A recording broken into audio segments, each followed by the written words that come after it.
Why? Because I can see it on screen. Hey guys, welcome to another live session from NZ Pocket Guide. Well, Laura is just trying to finish a quick Tetris round right now. But we are here to answer all your questions about traveling in New Zealand. Morena, Anthony, how are you doing today? I can see that you already said hi, so awesome to have you on board. So every single week, we are taking the time to answer all your questions about traveling in New Zealand because we cannot are the experts of traveling in New Zealand. My name is Robin, this is Laura, and we are the people that write the website called nzpocketguide.com, which is the largest travel guide to New Zealand. When we are not playing Tetris forever, whenever you want, you stop. I'm doing surprisingly well considering. Anyway, so today marks a few exceptional days around the world. It is International Whale Shark Day. So let's just protect those beautiful whale sharks. And if you do want to celebrate in a class, you can go to the website 4Ocean. So 4ocean.com, you can get yourself whale shark braided bracelets, and it's all made with recycled plastic, which has been taken from the ocean. So that's quite cool. And it's another International Day. It's also International Beach Day. So that's a good reminder to tell you that New Zealand has amazing beaches. Abel Tasman National Park has fantastic beaches, and the Bay of Island has fantastic beaches. But New Zealand is also the gateway to the South Pacific. So you can head to Fiji, to Niue, to Tonga, and to so many wonderful places like that. And guess what? We do have free travel guide for you guys on all that. Now, Laura, what is the missing introduction? Maybe what time it is and when is it? So, just an introduction to what this whole video is about. So every single Sunday at 8 a.m. New Zealand time, we do this live Q&A session for you guys to come and ask your questions about traveling in New Zealand directly to us. But just so you know, times around the world, like I say, it's 8 a.m. New Zealand time on a Sunday. But in Europe, UK and France, that's usually on a Saturday evening around 8 or 9 p.m. I think 9 or 10 p.m. Yeah, they're 9 or 10 p.m. In the US, that is on a Saturday afternoon at 1 p.m. PST and 4 p.m. EST. In India, that is bright and early on a Sunday morning at 1:30 a.m. And in Australia, that's also pretty early on a Sunday morning at 6 a.m.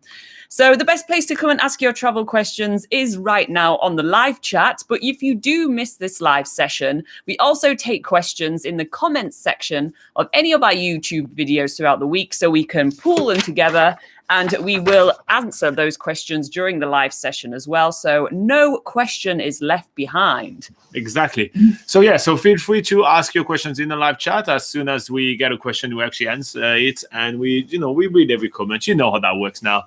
Huawei Ori says Malaysia, it's 4 a.m. What are you doing awake at 4 a.m.? Well, you got to get your New Zealand info. Doesn't matter what time it is. Wow. All right, so speaking of info, just a little bit of a catch up. So New Zealand has had a few extra cases of COVID-19 in the last couple of weeks, and therefore we went down to a different level of lockdown. Auckland is still actually today in level 3 lockdown, and the rest of New Zealand is in level 2 lockdown. But Auckland and all the other level basically should be finished today at midnight.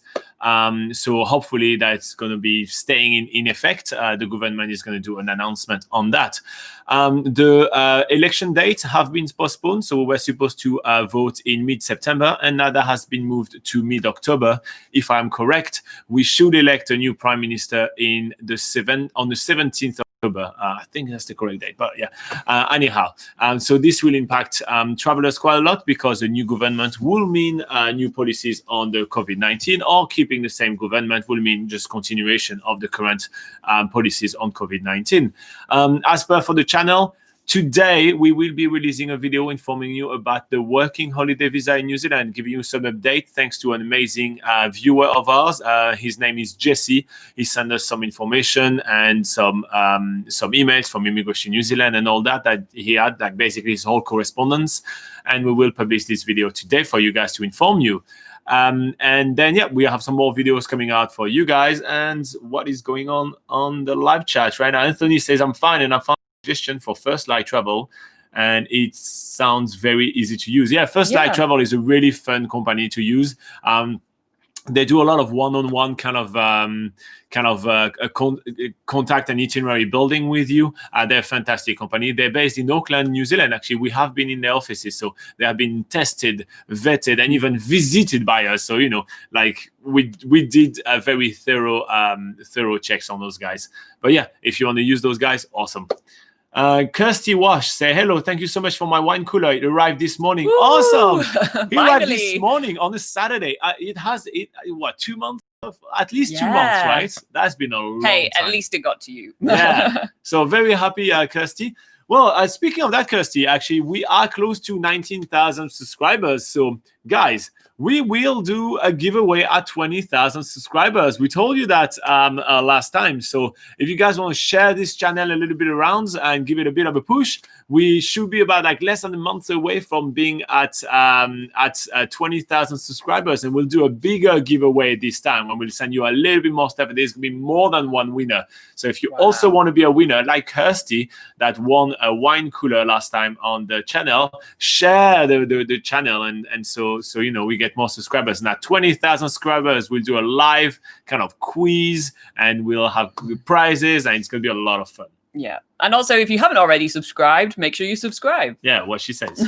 Kiwi Lauren says, hi from Canada. Hey, Canada. How are you doing?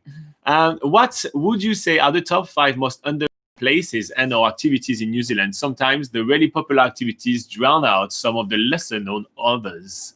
There are a lot of activities, I think, that are underrated. All right. Yeah. 5. You go. You start with one. If you look at any of our videos, like from New Zealand's Biggest Gap Year, where we do 365 days of 365 activities around the country, most of the things that we do are actually not really on a lot of people's radar. So if you just go through this video series, you'll find a ton of really cool stuff.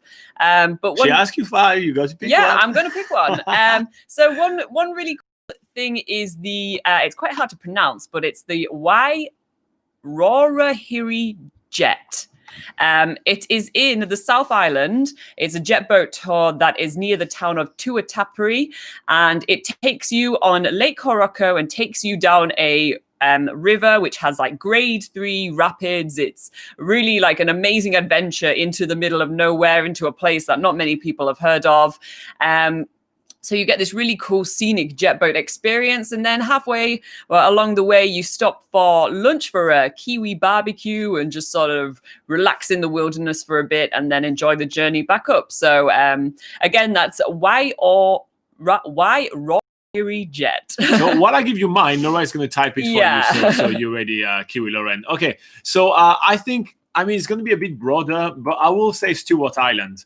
So many people miss out on Stewart Island. It's if you guys don't know where Stewart Island is, at the bottom of the South Island, and it's what's the percentage? I think it's like 80%. 80%, yeah. 80% of it is a national park, right? So most of it is a beautiful national park. There is fantastic hikes to do there. You can check out our videos as well. We fly above it, and then we land on the beach, and then we hike our way back up, and then we take a boat all the way to Oban, which is the one town in Stewart Island. There is also Ulva Island there, which is a tiny island off that island, which is a bird sanctuary, which has so many birds, and which is actually Laura's favorite thing to do in New Zealand all together. That's her favorite thing to do. So that's pretty awesome. So I think Stewart Island is definitely a must-do and definitely underrated. So many people miss on it. Another one for me is the Oparara Basin, which is on the west coast of the South Island, quite close to the north of the South Island, just above a town called Karamea. And in here, there's loads of really short walks to loads of different types of caves, and the pretty famous Oparara arches. I'm having real trouble struggling with these. Trouble struggling? Wow. No, I'm very good at struggling.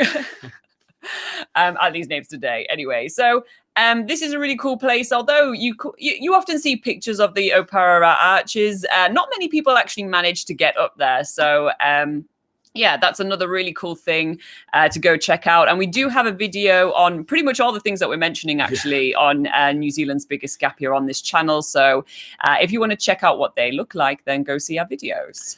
Another underrated place in New Zealand that I think really more people should be is Portnight Island. So I love Portnight Island. It is off the shore of Whangarei, Tutukaka, but let's say Whangarei is the largest city nearest to so it. It's at 45 minutes north of Auckland. And in there, you are hopping on a boat and you go scuba diving in some beautiful Arch Island. And inside, you have Blue Mau Mau by the hundreds, I think. Thousands, maybe. Yeah, probably 1,000. I didn't count too many of them to count.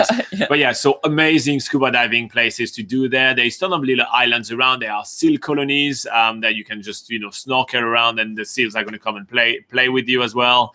It's just phenomenal. And same thing, we do have a video about it.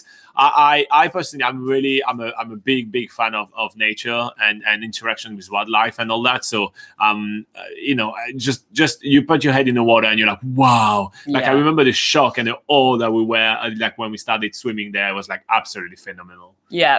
I think I'll choose one from the North Island now, since I think we've done... Portnight Island was on the North Island. That's true. That's true. Well, I'll pick another one. Want to point out. I'll pick another one from the North Island.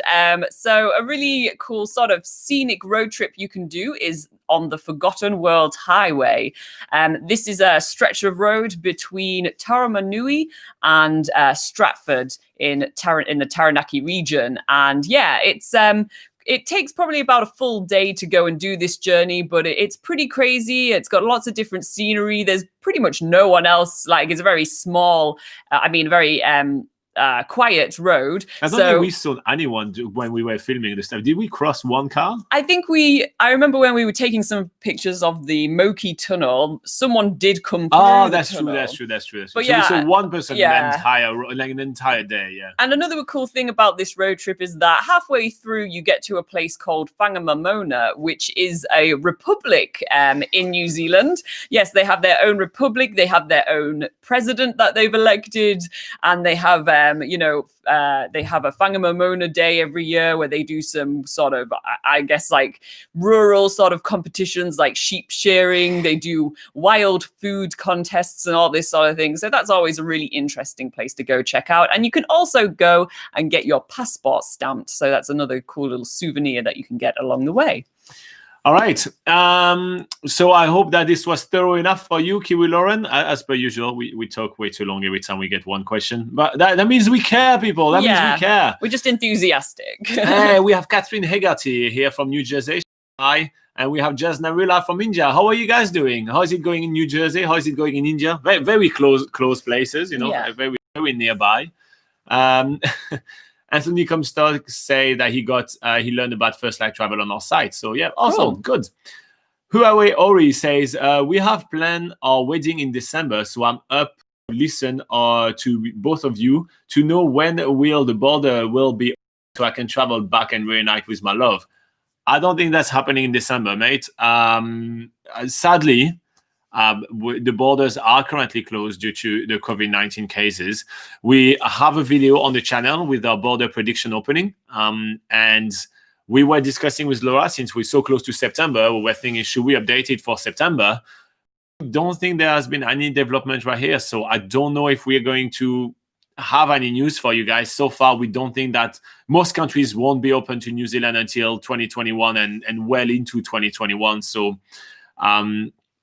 yeah, I don't think that's happening. But again, that's just our opinion. There has been no announcement. We just know that the borders are closed for the next 3 months. That's what is official.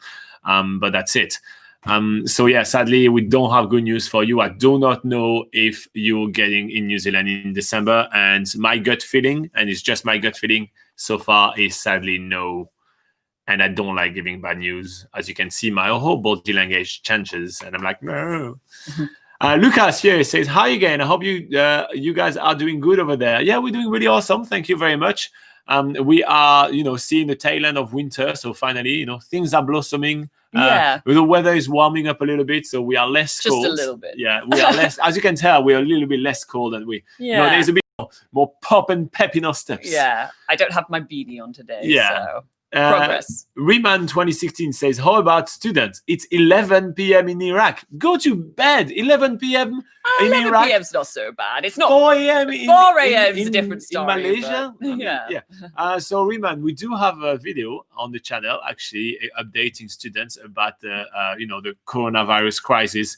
But same thing, we don't think is happening until 2021 and actually quite into 2021. So it will depend on how your country is faring with the crisis, as well as how New Zealand policy changes. So if your country has everything under control, then at that point, New Zealand may be more likely to decide to reopen its border to your citizen of your country. But it really depends on all of those factors. And again, we do have an election coming up in mid-October, which will change everything. But also, that also means that very little is going to happen before the election. As you know, politicians don't tend to do much for the 4 to 6 months before an election, just because they are busy trying to get re-elected and they don't want to step on any toes, and they just they spend all their time and energy telling people they're here and we should vote for them. So politicians don't get much thing done around that time of their term. So just keep that in mind. We are literally in the time where they are on the campaign trails more than on helping foreigners to come to New Zealand. If I can be quite blunt. Belinda White says, I love your channel. Where can I find the most ingenious? What city? I think it's Indigenous. Yes. Laura, whereabouts? I would say the most Indigenous place to go would be places like Murupara. Yeah. I think she won the city. So what about nearby Rotorua, perhaps? Where she can experience Rotorua is a city. So you could go to, Rotorua. It has a really big sort of Maori tourism scene there. So you can go and do some different Maori-related tours. You can go see cultural performances, even experience some of the traditional foods like a hangi, for instance. So Rotorua is usually the sort of go-to if you're looking for, culture in a city sort of setting. Yeah, and if you do want to go more to cultural grounds, more than kind of how the city is, and if you're interested in getting out of the city, which I know is not your question, but just to give you some more information, you can head to the East Cape. So that's the region which is kind of a lump on the side of the north.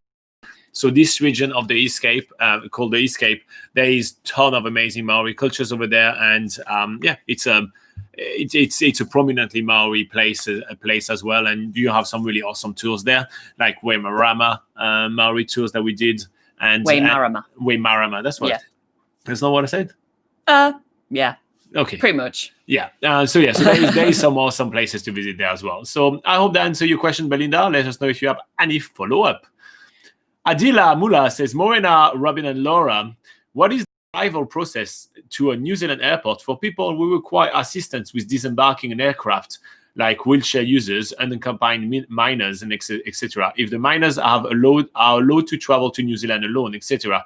Being a wheelchair user myself, I have traveled to a few countries, and each time this process was different for people who didn't require assistance. Yeah, so the good thing, what we've witnessed, so obviously we haven't witnessed any of that ourselves, but what we've witnessed is that usually you get kind of priority treatment and disembarking and everything like that, and you have an airport staff which actually will help you out through the whole process. I think you also go through a different queue when you are about to be checked for immigration, as well as for biosecurity and all that. There is a queue on the side where you go. I think usually there is one of the airport staff is sort of with you once you arrive, and they sort of take you through the process a little bit differently, or at least it's usually a quicker way of getting through the process. So I'm not sure if it's totally different from going to other countries and stuff.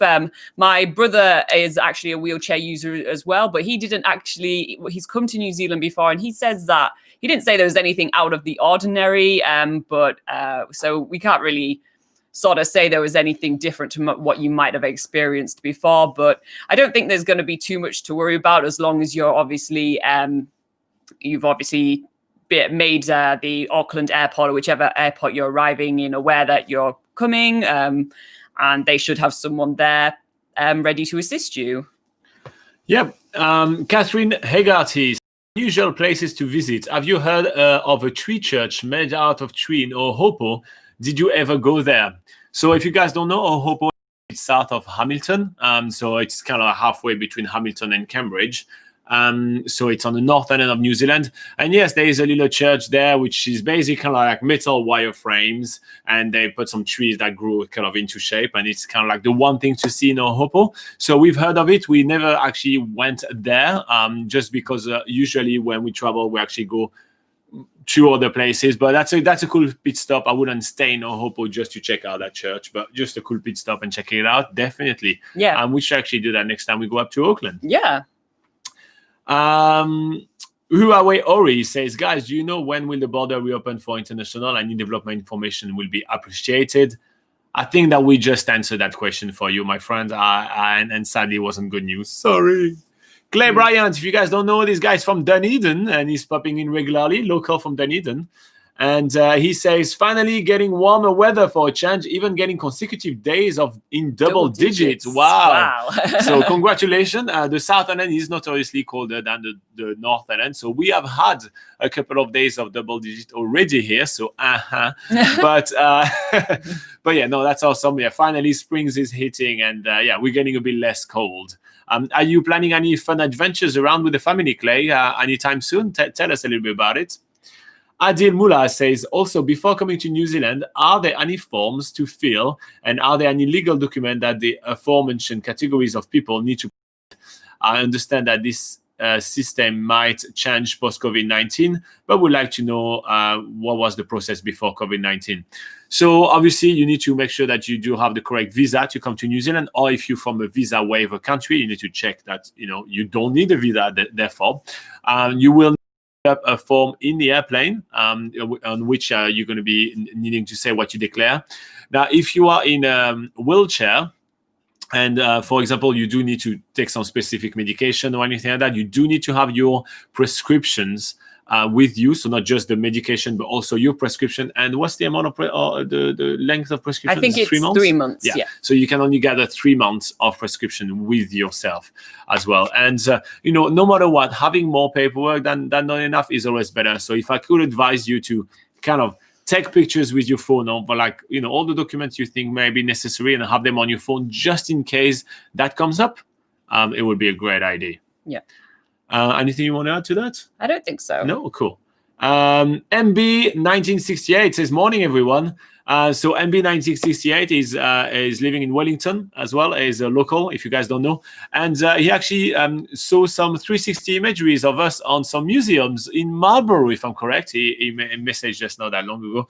That was quite funny as well. If you guys don't know, we do have 360 like little videos and imageries on the channel here, as well as on NZ Pocket Guide. If you guys want to you're visiting New Zealand. So yeah. Sherry Rusworth says, good morning from Sydney. How are you doing, Sherry? How's it going in Australia? Is it getting better now, or is it still a bit chaos due to COVID-19? Tell us a little bit about that. And MB says, good afternoon or good evening, wherever everybody is. So look at that.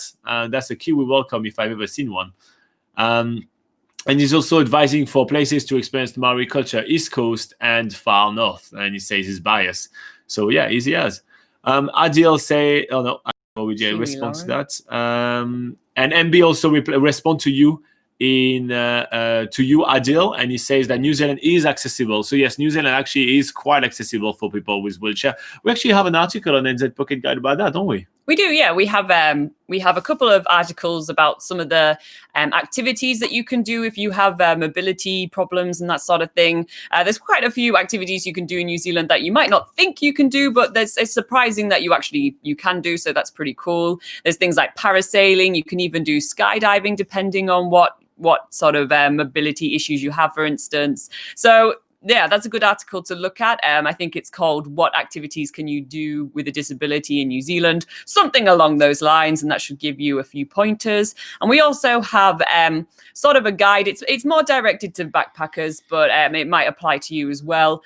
Just sort of giving you some information on the accommodations and the transport and a few activity suggestions for traveling New Zealand with a disability. Yeah, and then Just to give you an example, and obviously that's nowhere near having a disability, but during New Zealand's biggest gap year, I did break my arm, and I was still able to do quite a lot of activities such as parasailing, even skydiving, and all that. I just needed to have obviously doctor clearance, according to exactly like will I be okay or not. Yeah, it's usually best to contact activity providers in advance, sort of explain to them your situation and what you can and can't do, and then they can usually assess. It's usually on a case-by-case basis whether they think the activity will be suitable for you or not, or they can even organize, extra staff to come and help or whatever. So it's always good to get in touch prior to arriving. Yeah, it's quite surprising the amount of things. Like before doing some research into it, with Laura, both for the article as well as for her brother, I was mostly thinking that people with disability wouldn't be able to do much in New Zealand, but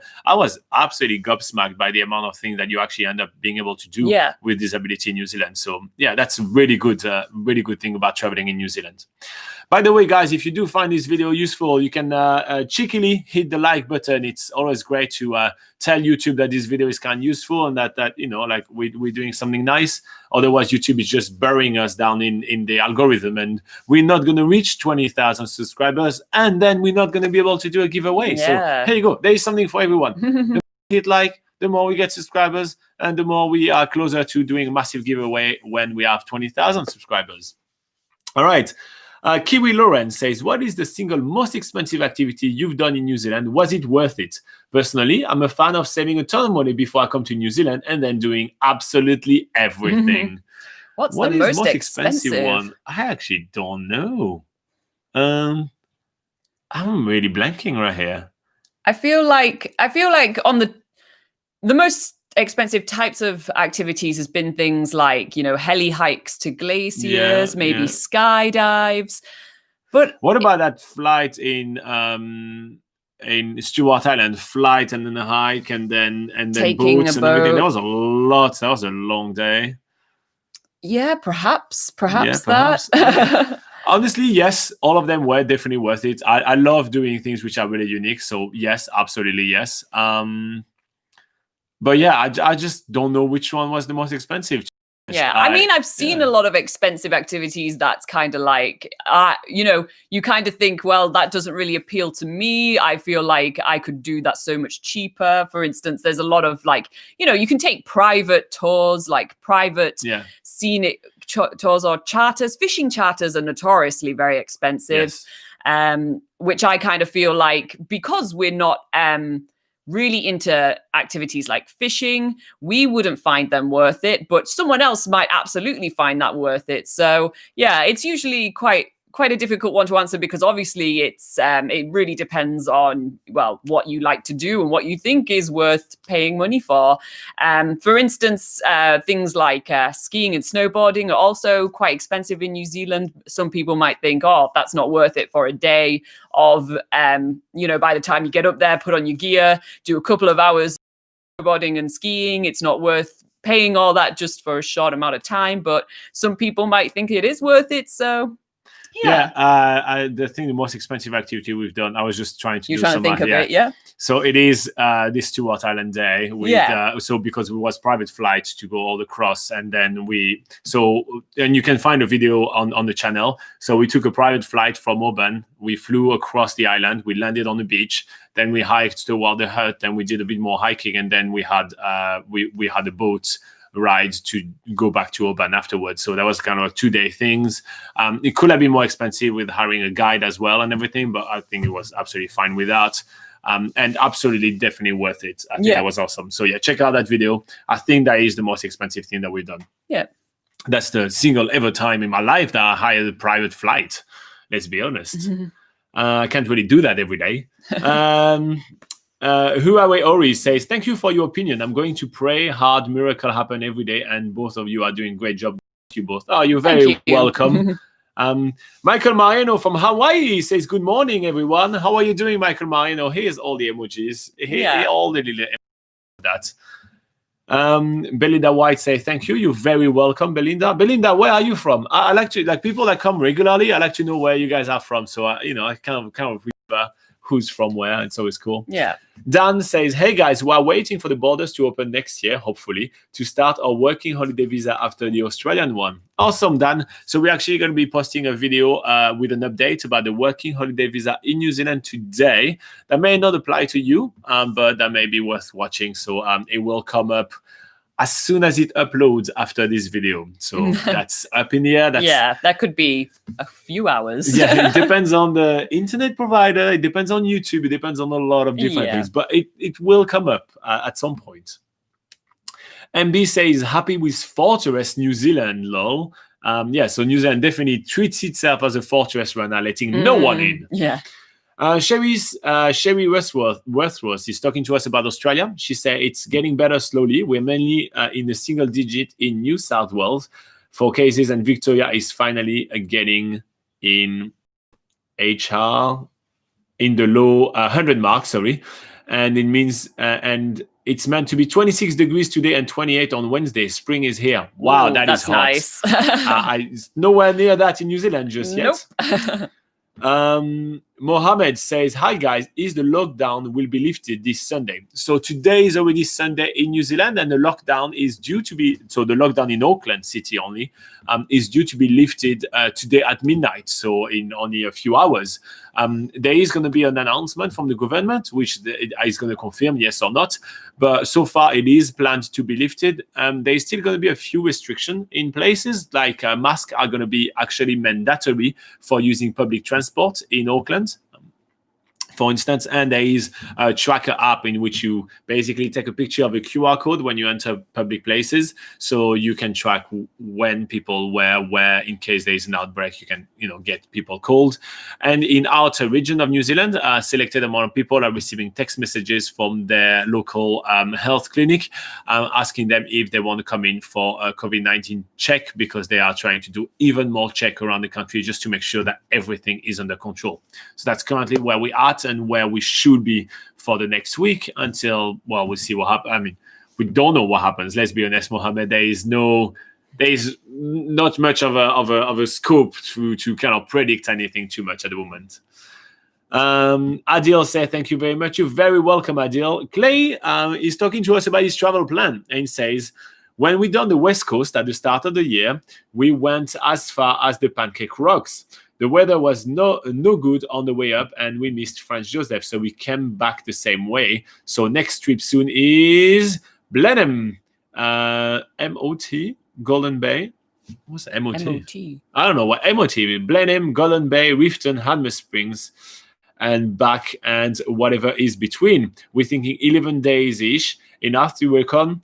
Keeping in mind traveling with rat bags, haha. Okay, so you're traveling with kids, you get 11 days, you go Blenheim. I don't know what MOT is. Golden Bay, Rifton, Hanmer, 11 days. Yeah, that's maybe enough, Motueka or something. Oh, that's on the way. So that's on the way. Yeah, he says Motueka. Yeah. Good one. I know. New 11 days. That's plenty enough. Yeah. That gives you enough time to have like at least a couple of days everywhere, so get settled a little bit, because there is nothing worse than doing mostly car journeys. Mostly driving with kids. It just doesn't work. So I think that gives you enough time to explore a little bit. Yeah. And that may even give you some times where, your other half can keep them for one day, and then you get to explore something and do one thing for like maybe a half a day alone, as well, and have a bit of a holiday without them. If that's acceptable. It is acceptable. That's what a holiday is, right? I don't know how old they are anyway. Can they take care of themselves? And so then you can do something you can do wine tasting in Blenheim, and then they can do, not wine tasting in Blenheim. What would you do in Blenheim with kids? You can go to the Wither Hills Farm Park. That's true. And go for a little walk and see the sheep. You can, well, I don't know what else. But you can do, I'm sure there's plenty of stuff. Yeah, days. Yeah. Days probably on the website, beaches. Days, but I think I'm blanking right now. That's what I'm asking. There's plenty of beaches nearby as well. There's the Marlborough Museum. Oh, Omaka Aviation That's Museum. true. That is really cool. That would be cool. Their kids are going to love it. So his kids are 13, 4 years old, and 6 months old. Ooh. So I don't think they take care of themselves. Also, really big spread of age right here. So yeah, you need to wait a couple of years. So then you 15 years old can take care of the 2 years old and be sorted with it. Yeah. Train them early. Yeah, the drive from Dunedin to like Blenheim or to your first stop. Yeah, your first stop is going to be Blenheim. That's going to be that's a long one. That's going to be a long one. I don't know if the kids are gonna love it. Maybe stop along the way. Yeah, maybe stop. But I don't know if you've been to like Kaikoura and that sort of places, or even Christchurch on the way up. Or I'm sure you. Yeah, you can pop in the Antarctic Centre in Christchurch. The kids really love that. Yeah. So you could do something like that to try to break it along the way. Laura is going to type you the Omaka Museum. She'll type it for you. So it's I think it's the collection of World War I from Peter Jackson. Is that correct? Yeah, it's really fantastic. Like just the way like everything is displayed. It's kind of like it's not just a plane in a hangar, right? It's displayed like all in action. It's really good. Check out our video. We went to visit it, right? Check out our video of that. It's really awesome. Yeah, I think it is Omaka, isn't it? Yeah, I think it is. It's not like Owaka or No. Baka. I don't think it is. Yeah, Omaka. Alina Bell has a question for you, Laura. Hey guys, will people living in the US be able to live in New Zealand next year? Well, that's hard to say because since it's all up in the air right now whether the borders will even open to people from the US next year. So we can't actually give you a solid answer on that, I'm afraid, obviously, because, the borders are closed and there's no information to basically say that they are going to open and when they're going to open. So, just sadly, we cannot give you a concrete answer on that at this time. Yeah. And sadly, I think that the US is currently the country with the most daily cases in the world. And so for this reason, New Zealand doesn't really have a big incentive in reopening its border to the US. So it really depends on is the US going to get the virus under control? Because I do not think the current government be able to actually do be able to kind of open the border. But if we change government, maybe that's going to be something different. But so far, there is no outlook on that, and we will publish videos on the channel about that. The reason why our tone has changed right now is just because the US is really kind of the country that is a bit of the talk of the town here in New Zealand. It's kind of like, well, can you believe what's happening over there? Can you believe what's happening over there? So I'm not really seeing a very clear path on any politician reopening the border with the US and not facing quite a major backlash right now. So for this reason, I think like if we were to change the video prediction, so you can definitely check the video prediction that we've done. So there is a video where we predict when the border will open with everything. I think that we will even push the US reopening, like the border reopening with the US a bit further. That's the one thing that we will change. But we will do an update in about a month or so when we get more information. All right. Sherry Westworth asks you, Laura, what is the weirdest experience or things you've done while doing the gap year? Weirdest experience. Okay, the weirdest thing we did during our New Zealand's biggest gap year, where we did 365 days of 365 activities, is visit the town of Otorohanga. Oh, yes. Which is the Kiwiana capital of New Zealand. It's in the North Island, and it's one of the closest towns to Waitomo, where the Waitomo caves are. But when we visited there, the Kiwiana capital of New Zealand, we met the mayor of Otorohanga, and he had his Kiwiana committee with him, which is basically a bunch of children that were dressed up as different items of Kiwiana. Now, if you don't know what Kiwiana means, it's basically sort of like culturally significant items of the New Zealand culture. I put the name of the town for you guys in the live chat right now. So if you guys want to copy and paste that name and find a video, you will.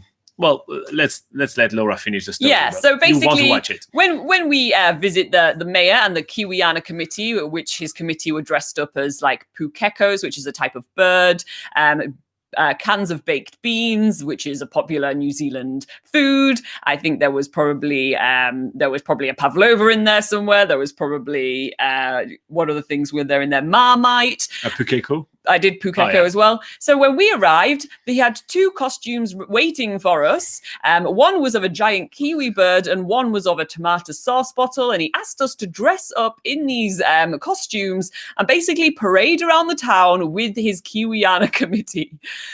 And that's what we did. And it was a kind of a weird thing to do, but we went along with it. It was fun. It was just a good sort of example of the crazy Kiwi humor. So why not? Yeah. So yeah, we were really good spot about it. I was like, this is absolutely fantastic. Yeah, I was thinking this was one of the craziest things I will do this year. It was right. It was absolutely crazy. Yeah. So definitely type Otrohanga into the search bar in YouTube. Find our video of us doing that if you want to know what the hell we're talking about. But that was definitely one of the weirdest things we've ever done in New Zealand. All right. Alina, can you read Alina and Rajan? I'll be back in a second. Okay, so Alina says, thank you for answering my question. You're very welcome, Alina. And then we have Rajan who says, what could be the approximate cost for a family of 4 staying in Nelson on a study at NMIT? Okay, what could the approximate cost of a family staying in Nelson? I mean, it really depends on if you mean sort of weekly sort of costs, if you're including rent, food. If you want to rent a house, it's going to cost you between $200 and $450, depending on which house you're going to want. And for food, it's going to cost you for a whole family between $150 and $200 of food a week. Then on top of that, you have to consider all your transportation costs, as well as everything else you need for all kids and everything. It really depends on how you live. And, again, Rajan, we are more of a travel channel here, so there is not much... we can't really dive too much into that because we just don't know. Yeah. I was just, guys, I just wanted, because David Ritchie asked us prices of some stuff. So I want to get the latest flyer that we received from the supermarket. And I'm going to thoroughly answer your question. So Catherine says, Halloween is coming up. Any ghost tours, small abandoned mining towns to visit? Is it worth it? And an old graveyard? I think if you want to do a fun Halloween experience, you go to Napier. There is the prison where you can visit the old prison, which is kind of ghost prison and everything. We have a video on that. I think that's the one thing I will do. Yeah, so we do have. I was just going to say that's just called Napier Prison. So that's easy to look up, and that's definitely a very spooky place to go check out. But we also have an article on nzpocketguide.com, which is basically, I think it's called something along the lines of the 10 most haunted places in New Zealand. So go and check that out. Go and see if you're near any of those places to go check out. Just a couple off the top of my head, I know that the Chateau Tongariro in the Tongariro National Park is apparently haunted. That has some, I think it used to have some nurses. It used to be a little bit of either a sort of mental health facility or something like that. So there's apparently a nurse that haunts the building. There's a few places like that. I'm just thinking of another, not necessarily a haunted place, but a bit of a creepy place in New Zealand is Demolition World in Invercargill. This is a place where you can just go. You just pay by donation, so you can basically just pay $1 to go in, and these people have basically made this whole sort of village out of things that they've taken from, dump sites and that sort of thing. And they have some really creepy mannequins. Just the whole place is very creepy. So you can go check that out as well. All right. David, we're just going to call you David. David, yeah. Every time you come, mate, I do not know how to pronounce your name. All right. So, David, what happened when you get tested positive for COVID-19 during your quarantine after the arrival in New Zealand? I think they take you to a hospital and they put you in in a special kind of wards on there, but I'm not 100% sure. All right. So, guys, David's asking us price of baked bean in New Zealand. I got the flyer from the local supermarkets. So, if you want to actually shout name of product that you usually buy, I can look around here and I can tell you the price. If you guys want to do that, we haven't done that in a while. So here you go. You're asking me for baked beans. So you can get what is baked beans, 420 grams. It's $1.99 New Zealand. So here you go. That's this one right So here. $2 for a can of baked beans. Exactly. So $2 for a can of baked beans. You can get different brands and get a little bit cheaper than that. Actually, it goes down to about like $1, depending on if you get the budget brands. But that gives you an idea. What else do you guys want to know? Marmite. Okay, there is Marmite. So Marmite, Laura, what is Marmite? What is Marmite? Tell people what is Marmite. Marmite is the color of sort of black tar that you put on your toast in the morning. It's kind of like a yeasty tasting spread. And awful. What people usually say about Marmite is that you either love it or you hate it. And Robin and I are definitely in the realm of hating it, but yeah, some people really love it. And I can't find a Marmite. I don't. Oh no, it must not be on sale. No, it's not on sale. But from memory, Marmite is about $6 to $7, depending on the. Really? Yeah. That's expensive. Yeah, it is not cheap actually. I'm always surprised how expensive that is. Yeah, like I say, we definitely don't buy Marmite because we really don't like Clay, it that you're much. wrong. Clay says it's the best. You are absolutely wrong, Clay. Oh. I'm sorry. I don't usually argue with people. Right? We're usually here to be very positive. The Marmite thing is the one thing I'm going to put my foot down and say that if people like it, they are just plain wrong. That is it. Yeah. Obviously, I'm just joking, but come on, it's really bad. We've got an interesting question from Hollow saying, are the brochures available online to know for the prices of things in New Zealand?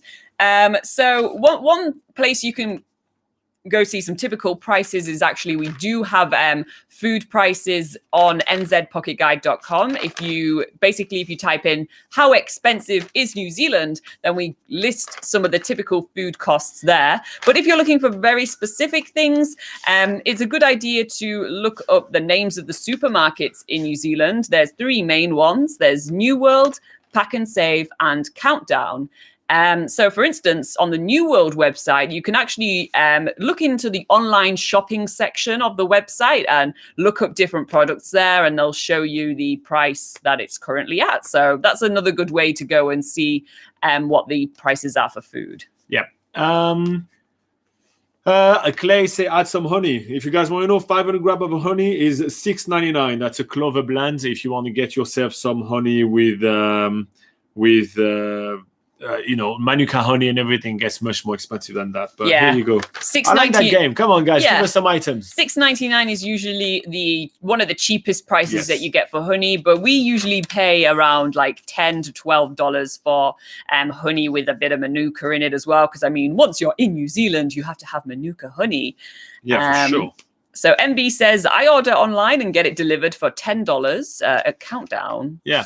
So like every supermarket nowadays, obviously due to COVID-19, they're pushing really hard on all the online shopping and online delivery. So you can do your grocery shopping online. You put everything kind of you want, how many bananas and how many this and this and that, and they will deliver it to you for like one standard fee, which is quite good. Or they do something called click and collect, which is usually cheaper. So it's usually only about $5. And then they will have it ready inside the locker outside the supermarket. So you just have to drive, punch in the code that they give you, take your bag, put it in your car, and then off you go. So that's kind of a really big thing at the moment here in New Zealand, and all the supermarkets are pushing for that. Yeah.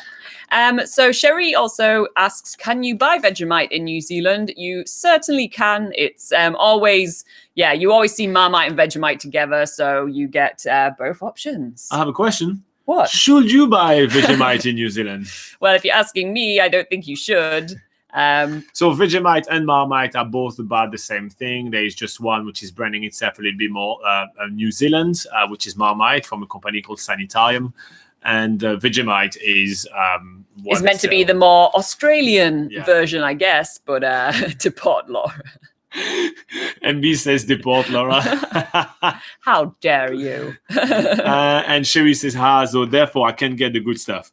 All right, if you guys want to know some more prices while we're at it, big bottle of Coca-Cola, 2.25 liters. Those big, large bottles, you can get 2 bottles for $5.50. Claire asked us for Pinot Noir. That's usually at the back, isn't it? I don't know. There was some alcohol just around here. Clay should already know how much Pinot Noir costs. Yeah, come on. All right, Pinot Noir month difficulty is $39.99. So that's an expensive bottle. Laura doesn't drink anything that has a 1 in front of it. It has to be a single-digit price bottle of wine. Usually wine in New Zealand supermarkets ranges starts from about usually $11 and upwards. So, but the interesting thing about buying alcohol in New Zealand supermarkets is that New Zealand's supermarkets are only licensed to sell wines and beers. So no spirits. You basically can't buy spirits in the supermarkets. You have to go to a liquor store or a bottle store to go and buy spirits, which is not the case in places like the UK. I don't know if it's the case for places like France. Is it? Is it the case for people in France? I don't know. I think you can buy all alcohol. Yeah, in the supermarkets. I'm not 100% sure, but I think so. Yeah, so that's a good thing to know when you're traveling around New Zealand. If you need to get your vodka or anything, you won't find that in the supermarket. You'll have to go to a liquor store. So Catherine says something interesting. What is this Bovril? Have you heard of that? Do you want to read what Catherine says? Wow, that's cheap. Imported Irish baked beans. Bachelor's is very expensive. We have something similar to Marmite called Bovril. Loved it as a child. Have you ever heard of that? I feel like I might have heard of it, but I'm not really sure. I've never had it before, so I'm not quite sure what that is. No. MB, congratulations on breaking your addiction to Coke about a year ago. I'm assuming it's Coca-Cola. but no, either or, congratulations. It's got a ton of sugar in it, so that too is an addictive substance. Exactly.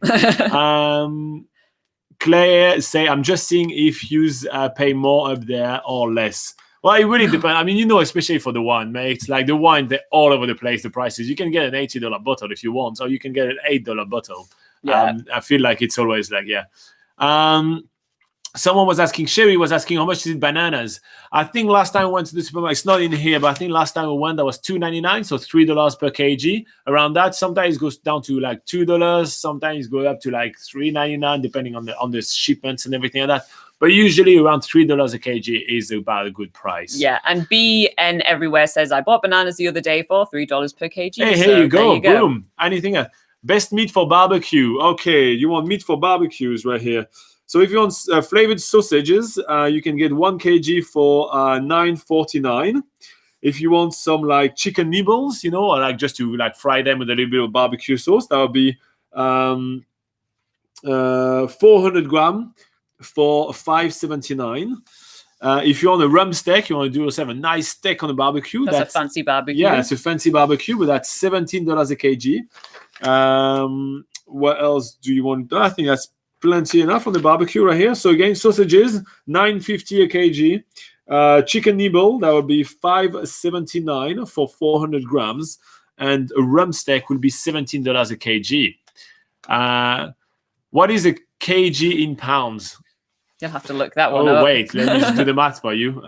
Because yes, we are using the metric system in New Zealand. Oh, BN Everywhere has already swooped in with the answer. So it's for 1 kg, it's 2.2 pounds. Here you go. But yeah, we need to remember to give some. Actually, on the article that we actually talk about prices and everything like that, we usually do pounds and kgs on there to try to help you kind of convert all that. MB says you can get booze for cheap in New Zealand. Yes, usually booze is reasonable. It's not as cheap as other places in the world, but it's usually reasonable. Let's look a little bit. So if you want some craft beer, you will pay about $20 for a 6-pack. That will be for the craft beer. So that's pretty fancy beer. Yeah, that's the fancy beer. Yeah, if you want a non-fancy beer, they're usually the back. Here you go. Non-fancy beer, we're talking Spites and Tui's and all that. That will be $35 for 24 bottles. So yeah, you can get that. You also can get some wine for about $8 for white. Oh wow, there's an $8 bottle of wine in New World at the moment. Look at that. That's Laura's favorite. That's probably going to give you a headache. So yeah, if you want crushed apple cider and you want a pack of 12 from Monteith, that will cost you $23. So that's the booze right here. Travel Kiwi says, hello, are you still in New Zealand? If so, what part are you based now? I'm from Christchurch. Hey, awesome to see you in the Travel Kiwis. Yes, of course, we are still in New Zealand. We actually are permanent resident here in New Zealand, and we're in central North Island, so not too far. If you want to catch up with us, you can talk to us on Facebook, Travel Kiwi. No worries. Been everywhere. Thank you very much for the translation. Sherry asked for Moscato wine. No, I don't see any of that. Moscato wine. What is even that? Laura, what is Moscato wine? I am not 100% sure. Despite all the wine tours we've been on, I feel like I may have. She's from Australia. Is Moscato wine? Is it a wine in a box? Is it what it is? So they call that goon. Goon, yeah, that's what they call that goon in Australia. So wine in a box, goon. It's $23.99, so that's $24. Just to give you an idea. Michael Mariano asked for barbecue lamb shanks. Barbecue lamb shank. Is there lamb shank today on special?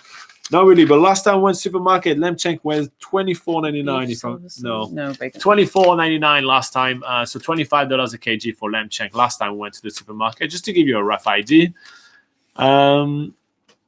Sherry says really sweet wine, really sweet. I think it's going to cost. I think it's going to be one of those. It's going to be one of the $13.99. But again, our knowledge of wine is a bit off the charts. Again, that's not something that we buy ourselves a lot at the supermarket. No, not too much. Yeah. Okay. Well, I think we gave you enough prices. I think we can move on to the rest of the question. Is there anything else that we missed? Sometimes we miss stuff. Craft cider flavor. Oh, okay, flavored cider. I was talking about cider. Raspberry. Okay, so cider, craft cider, pear and raspberry. So we have the brand called Recordeling, and that will be $5 for a 500 milliliters bottle, so half a liter. That would be $5. Or if you want another brand called Zephyrs, this will cost you $12 for a 1 liter flagon. So that's a bottle, but they call it a flagon. So here you go. Matthias is asking about 1 kg of ice cream. Oh, ice cream. Now we're talking, my friends. Oh, there we go. Here you go. 1 kg of, oh no, that's 2 liters of ice cream. 2 liters. They measure it in liters. Yes. So, yeah. So 2 liters, which is about 2 kgs of ice cream from the brand called Tip Top. That's cheapest of the barrel, right? That tastes that's like the bottom of the freezer. Yeah, that tastes like it's cheap, but that will be $5.99. So that'll be $6 for 2 liters. Is there any more? Okay, yeah. If you want some like better ice cream, for 900 milliliters, so about 1 kg, you get triple chocolate ice cream for $6.99. $6.29. So, $6.29. Sorry, so $6 for nice triple chocolate, like good ice cream, and for the cheapest ice cream you can find, Tip Top, 2 liters would be $5.99. Cherie is now asking about tea. Tea, I saw tea. Coming in the back breakfast to section. Yeah. I'm getting there. Ooh, it's back up. Yeah. What is Clay saying? And Clay is saying, is there anywhere you haven't been in New Zealand that's on the bucket list, or is that why you've moved on to the islands? No, actually, there is some places that I haven't been and I really want to. I especially want really, really, really far away. All those islands over there that are still part of New Zealand, which are called, the name is flying off my mouth right now. Chatham. Yeah, Chatham Islands. Yeah. So I really want to go to Chatham Islands. Another thing I really want to do is that I do want to do more exploring on Stewart Island. And another place I want to spend more time in is the Fiordland National Park. We have been to Doubtful Sound a couple of times, but we haven't done the overnight, which go to other sounds as well. So that's other places I want to go to. Any places you want to go to? Well, yeah, I mean, although we've been to every region, we've been to probably every, large town and city in New Zealand and its surrounding stuff. Obviously, there's always smaller places that we can go to. I kind of would like to spend a bit more time exploring some of the hikes in the Egmont National Park, which is in the Taranaki region. For me personally, I always like discovering new obscure hikes in obscure places. So pretty much anywhere anywhere in New Zealand with a random walk, I would always be having on my bucket list. And for Chatham Island, it's called Rikohu, the real name of Chatham Islands. That's cool. I actually did not know that. Thank you very much, MD. Yeah. All right, so Sherry was asking for tea. So you can take the cheapest tea in the world called Bell Tea, which is also known as sock juice. But so for a bag of 100 pack of normal one. No, it's 50 pack, one. 100 pack of Bell Original tea bags is $3.99. If you only get the Kenya Bold 80 pack, that would be $3.99. And green tea 50 pack, that will also be $3.99. So I give you some understanding right here. If you want to get a jar of Moccona freeze-dried coffee, about 100 grams, that would be $10.49. And if you want to get yourself a refill Nescafe, that would be $6.99. Here you go. That's all your morning sorted. And if you need a splash of milk in your tea or coffee, here you go. UHT milk, so like those, like long shelf life. Because especially when you travel around New Zealand, I don't advise you guys to buy like fresh milk. Just go for like the UHT milk. So the 1 liter UHT milk for when you travel around is $1.99. So here you go. What else do we have? MB says the Moriori sailed there by Waka around 1400 CE. That's cool. That's awesome. Wow, those guys, honestly, every time we, like in Te Papa, I know you're from Wellington, there's like stories of them traveling and everything. The guts you had to have to just go onto a tiny piece of wood, not to diss the craftsmanship, but it's still like to nowadays standard. It's a tiny piece of wood, which I would consider barely seaworthy, and going into the unknown. So if you guys are not sure, right, the Moriori are actually the first kind of tribe and people which were but yeah, can you only see the albatross in the bottom of the South Island? I'd love to see, but I'm only going as far as Queenstown. Well, actually you can see albatross further north from Queenstown. A good place to see albatross is in Kaikoura. There is a tour there called Albatross Encounter. It's a boat tour, and this is a really awesome tour where you basically go out onto the waters surrounding Kaikoura. They have special sort of feeding crates which they throw out into the ocean, and this basically attracts loads of different types of seabirds, and often enough, that includes albatross. Last time when we went on this tour, we saw wandering albatross, which is one of the largest types of albatross in the world. It's as big as the royal albatross, which you can also see in New Zealand. And they also had the Buller's albatross there as well. So you can definitely go and see albatross further north from Queenstown. And yeah, if you want to see a video on that, we do have the Albatross Encounter video on our channel. So just search that up on the search on YouTube, and you will certainly find it. All right. Well, since the stream has frozen, and I don't know if we're getting back. Oh, it's back. It's back. All right, cool. So we're back with you guys. Did everybody miss my albatross explanation? Yes, I think everybody missed the albatross explanation. But anyway, they had to refresh to get I'll say back. Thanks for the answer. Oh, well, I think maybe you did see my albatross answer. Been everywhere. Say, I heard Chatham Island has good seafood. Where else has good seafood? Yeah, because it's a bit far just for the seafood. Yeah, where else it would will you be. send Been Everywhere, which has been everywhere. For good seafood? Okay, one place I would go to is Bluff, which is the town right at the bottom of the South Island, and it's famous for its Bluff oysters. So this is a special type of oysters, which I think you can only find around that area of the South Island and in Chile. Nice. All right, cool. I think that answered everything. Thank you, Catherine, for saying goodbye. Have a good day. Thank you, Anthony. Thank you, Sherry. Thank you, Lucas. Thank you, MB. Thank you, Been Everywhere. Thank you, Clay. Thank you, Holo. Thank you, Matthias. Thank you, Travel Kiwi. Thank you, Anthony. Yeah, Anthony. Thank you. Who else was there today? Rajan, thank you very much for popping in. David, thank you very much. Alina, thank you for popping in today. Adil and everybody else that we missed. Sorry about that. Belinda White. Yeah, and Belinda. Yes, thank you so much for joining us for another week. We will be here next week, as usual, with some more information about traveling to New Zealand. Yeah. And that's the time. Laura, talk to people about the time. Yeah, so as usual, we will be back at 8 a.m. New Zealand time on Sunday. But just so you know, for times around the world, that's on a Saturday evening in Europe. In UK and France, that's around 9 or 10 p.m. In the US, that's on a Saturday afternoon at 4 p.m. EST, 1 p.m. PST. In India, that's bright and early on a Sunday morning at 1:30 a.m. And in Australia, that's also pretty early at 6 a.m. on a Sunday morning. But we do have a link in the description below, which will link you to basically the times in your country when our next live session will be up. Here you go. Thank you guys for joining us. And oh yeah, that was fun to look at the prices of stuff. So we shall do it another time again. So yeah, that was a lot of fun. Thank you for the question. I can't remember who asked that, but that was a great question. Thank you guys. Bye-bye. See you next week and stay safe.